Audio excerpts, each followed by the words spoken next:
The iPhone is one of, if not the main leaders of the smartphone market. Almost everyone I know owns one, and their popularity just seems to keep rising as time goes on. So the question must be asked, how is iPhone still on top of its game 10 years after its initial release? The answer lies in Apple's ability to adapt to its ever-changing market in an effective and innovative way, putting their consumer satisfaction above all else. So with tons of other smartphone brands constantly batting up against each other, and Apple, how does a consumer choose which product is best for them? To answer this, we must ask, how does product innovation, more specifically iPhone innovation, impact a consumer's purchase?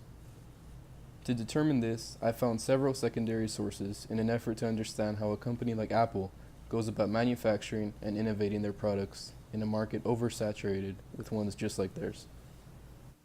The first two sources I chose were written by Konstantin Kakaias and Jeffrey Funk, respectively. In the article by Konstantin, which is entitled The All-American iPhone, he discusses how and where the iPhone manufacturing process takes place and how it could potentially evolve in the future for an all-around better produced product. In the article by Jeffrey, which is entitled Technology Change, Economic Feasibility, and Creative Destruction, the Case of New Electronic Products and Services, rather than specifically focusing on the iPhone, he talks about new forms of electronic products and services that have arose in the past decade, their marketing strategy, and the cost and importance of them. I thought it would be important to include these two articles because they each deal with how the business world and manufacturing world were forever affected by the iPhone. The next source I chose was written by Jose Martins and was entitled How Smartphone Advertising Influences Consumers' Purchase Intention. This article focuses on a brand's influence on a consumer and the frequency at which the average consumer is shown an advertisement for a smartphone. I thought it would be good to include this article because I believe as a product evolves, so must its marketing strategy if it wants to stay relevant.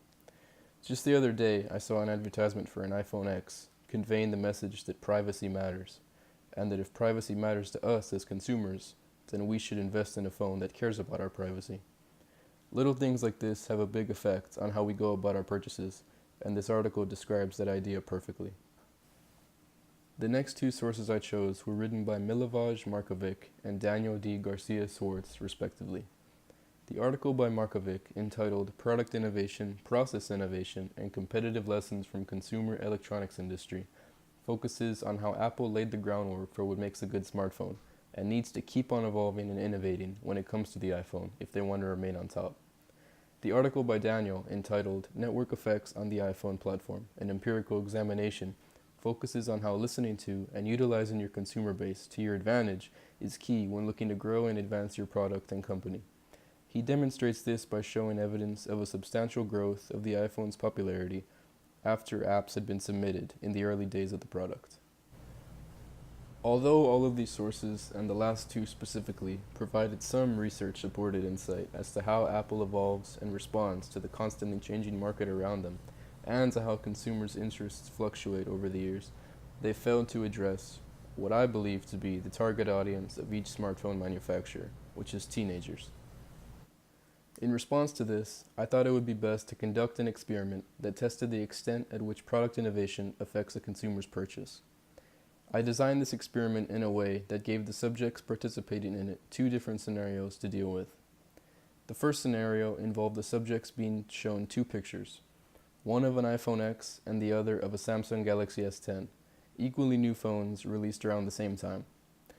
The subject would then be asked to choose which product they'd prefer and why. The second scenario still involved two pictures, but this time had an older model of the first product they chose, while the one they didn't choose stays the same. So for example, if they chose an iPhone X the first time, then in the second set of pictures, they would be presented with an iPhone 7 and the same Samsung Galaxy S10 from before.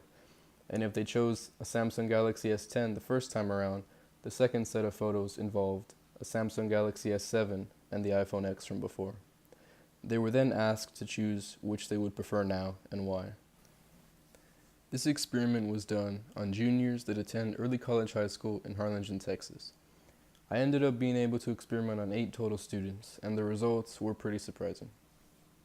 The vast majority of students tested on changed their product decision after the second set of pictures were shown to them. 3 people chose the iPhone X the first time around and then changed to the Samsung Galaxy S10 after being shown the iPhone 7. And 3 people chose the Samsung Galaxy S10 the first time around and then changed to the iPhone X after being shown the Samsung Galaxy S7. The common consensus among each subject's reasoning for switching products was that although they preferred their first choice, they'd rather have a newer and more efficient phone rather than an older and less efficient one. However, despite this, there were 2 subjects that didn't change products when shown the older model of the first one they chose. These 2 subjects both chose iPhone X's over Samsung Galaxy S10s the first time around, and both chose the iPhone 7 over the Samsung Galaxy S10 the second time around. This was surprising considering the other test subjects' results, but the 2 subjects' reasonings were pretty simple. They simply just preferred the iPhone design over the Samsung design, no matter the age of the iPhone. To me, this was very interesting because it proved that consumers don't always base their purchase on what's new and most relevant, but sometimes simply on what they prefer. It was also really interesting to see how many people based their decision on which product was newer, as being new and more recent seemed to be a sign of being more efficient to them. However, it's all just really up to personal preference. One product that's slow and clunky for one person may be exactly what another person finds perfect for them.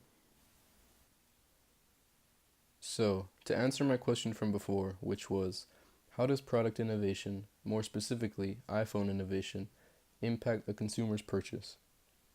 Product innovation, evolution, and relevancy each play a big part in a consumer's eventual purchase of a product.